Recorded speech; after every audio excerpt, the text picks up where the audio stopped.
Malcolm Turnbull says he stands by his assertion Kevin Rudd's is unsuitable for the UN top job, as he nears the end of his second 5-year term on December 31st. Ban said that, "It's high time now for a female Secretary-General after 8 men at the helm of the World Organization. There are currently 11 candidates vying to succeed Ban, 6 men and 5 women.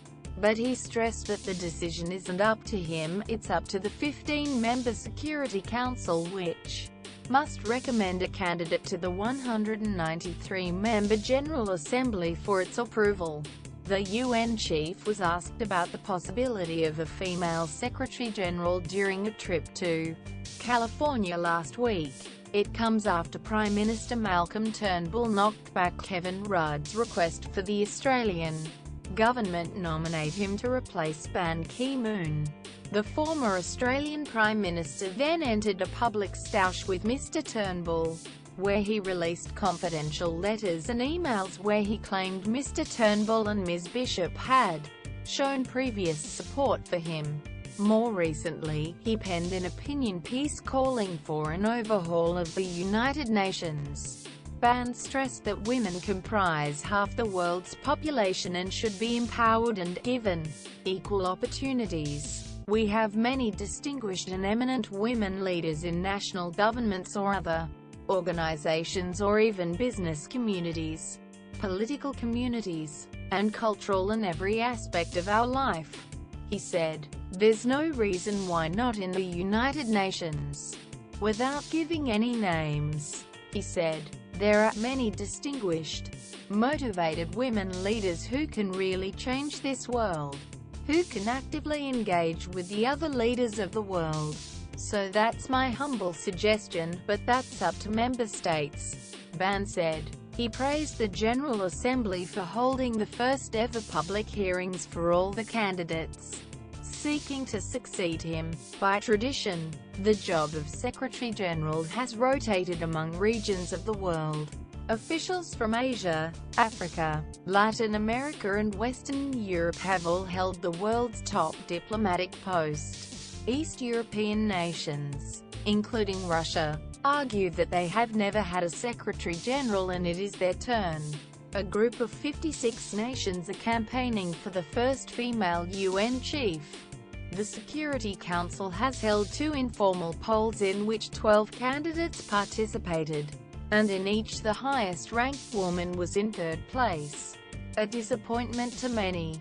Former Portuguese Prime Minister Antonio Guterres, a former UN refugee chief, topped both polls. In the first straw poll, Irina Bokova of Bulgaria, who heads the UN Educational, Scientific and Cultural Organization, came in 3rd, but in the second she dropped to 5th.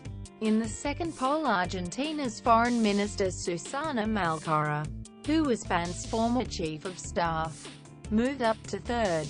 Former Croatian Foreign Minister Vesna Pusic, who placed last in the first poll, dropped out of the race.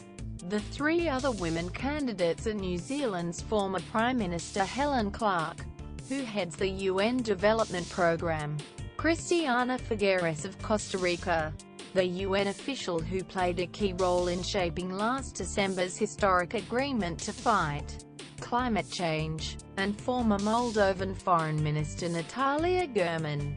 The Security Council has scheduled another straw poll on August 29 and at least 1, and possibly 2, are expected to be held in September.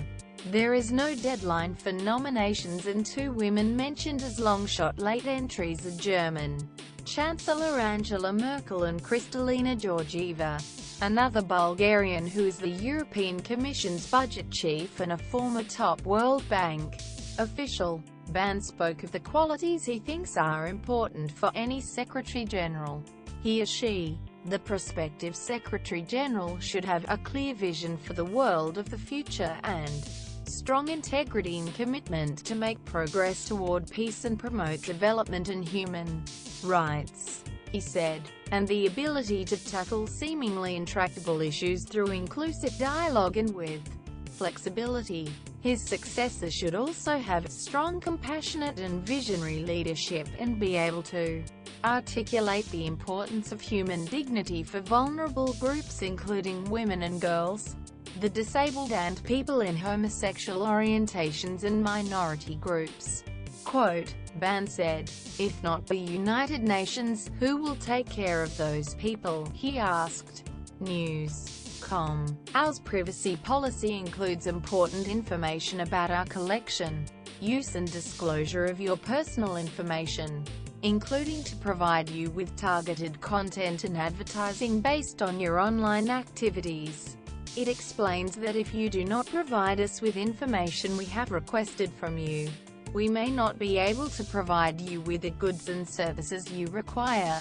It also explains how you can access or seek correction of your personal information, how you can complain about a breach of the Australian privacy principles, and how we will deal with a complaint of that nature.